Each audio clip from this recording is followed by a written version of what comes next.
அதாவது வாழ்ற வரைக்கும் இங்க வந்து அப்படியே பாத்தீங்கன்னா அப்படி மனித புனிதர் மாதிரி காட்டிக்கிறது. சாதி பார்க்க கூடாதுங்க, சாதியை கேட்க கூடாதுங்க, ஐயோ அப்படின்னு ஓடிடுறது.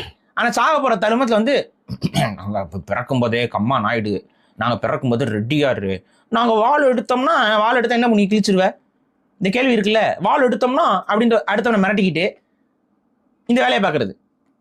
சரி, அந்த மேடையில எதுக்குடா ராஜேந்திர சோழனோட போட்டோலாம் போட்டுச்சிருக்கீங்க? எந்த மேடையில? பாக்யராஜன் இருக்க மேடையில தான். கம்மாவுக்கும் தெலுங்கு குல காலனுடைய மகனுக்கும் என்னடா சம்பந்தம்? தெலுங்கு குல காலன் என்னன்னு தெரியுமா? காலன் என்றால் யமன் அர்த்தம். தெலுங்கு குல காலன் என்றால் தெலுங்கு குலத்திற்கு யமன் அப்படின்னு பொருள். இது வந்து ராஜராஜ சோழனுடைய பட்டம்.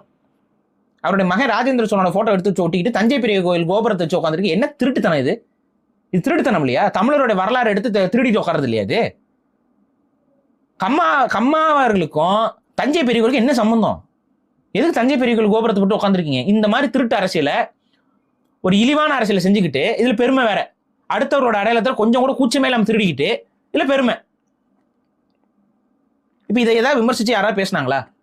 எப்படிங்க பாக்யராஜ் வந்து இப்படி போயிட்டு ஒரு சாதி வெறி கூட்டத்துல போயிட்டு ஏறிக்கிட்டு சாதி பெருமை பேசிட்டு அலையிறாரு, இவரையா நம்ம வந்து ஒரு நல்ல டைரக்டர்னு சொன்னோம் அப்படின்னு சொல்லிட்டு யாராவது பேசுறாங்களா? இவரையா பகுத்தறிவுவாதின்னு சொன்னோம் யாராவது பேசுறாங்களா? எல்லாம் அப்படியே கடந்து போறது.